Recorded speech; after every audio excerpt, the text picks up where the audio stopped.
Jones with All City Network here with catcher of the Diamondbacks, James McCann. James, good to see you, buddy. Good to see you. Yeah, all right, so 11 seasons in the major leagues. At the catcher level, that is not easy. What do you think about 10 years plus in the service? I feel very blessed. Blessed to have been able to do it at the highest level for this long. Blessed for the health. Very grateful for just the opportunities I've had. And like I said, blessed to be able to do it this long. So you started the season with the Braves, then got picked up by the Diamondbacks. What are your overall thoughts with Arizona so far? Yeah, Arizona's a great organization, a really quality group of guys. Teammates are awesome.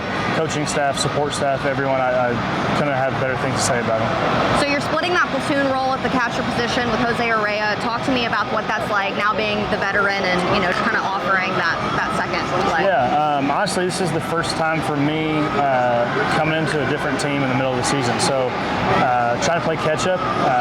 The biggest thing for me is leaning on other guys to learn the pitchers. So the pitching coach, Herrera, these guys have been around them longer than I have. Corbin Burns, having caught him in Baltimore, we exchanged multiple text messages right when I signed, and he gave me the rundown on pretty much all the pitchers on the staff. So that was kind of the big thing for me is not just learning guys' repertoires and what they like to go to in different spots, but earning their trust and building that relationship. Being a catcher in the industry for so long, what has been your key to learning new pitchers and kind of establishing that relationship and shorter timetable? I think the big thing is doing everything I can to let those pitchers know that I care about them. When they know that their ERA is my ERA, and I take just as much pride in keeping runs off the board as they do, that's when that relationship can really start to take place. You have the nickname of McCann, so your arm strength, one of the best in the league. How much pride do you take in that being, a known part of your game? Yeah, I take a lot of pride in throwing the ball well and limiting extra bases. That's something I've always said is, hitting homers are obviously fun. There's nothing quite like it, but throwing a guy out on the bases, that's pretty darn close, if not better. You're 7 away from 100 career home runs. What do you think about that number? Are you going to fly in the family?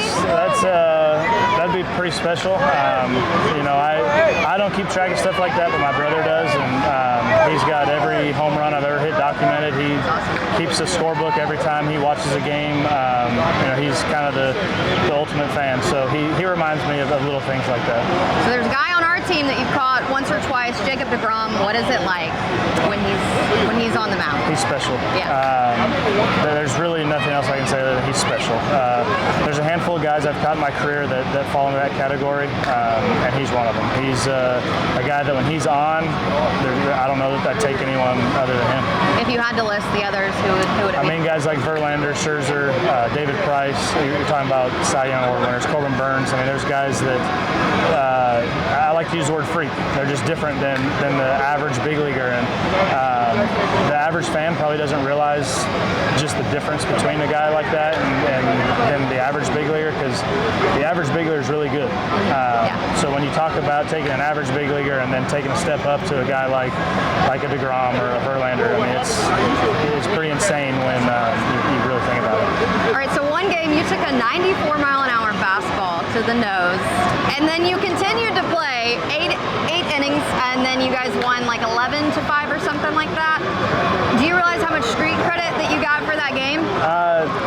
Yes and no. Yeah. For me, it's just going back to Little League. Whenever I got hit, I never wanted the pitcher to know that it hurt, and I think the biggest thing for me now is being able to not run my mouth, but run my mouth a little bit to other teammates, and then specifically to my boys. And they want to act like something hurts.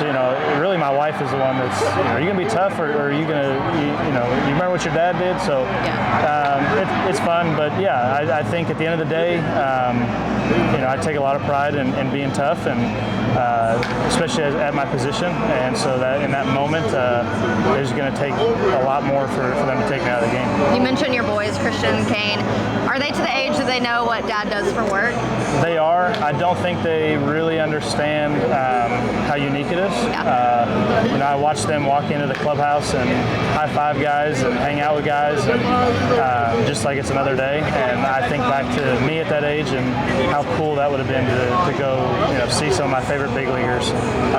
So I don't know that they quite understand that aspect, but they definitely understand how neat it is to be able to come into a clubhouse and hang around a ball field all day. When all is said and done with your career, what's the thing that you want to be remembered about? The biggest thing for me is the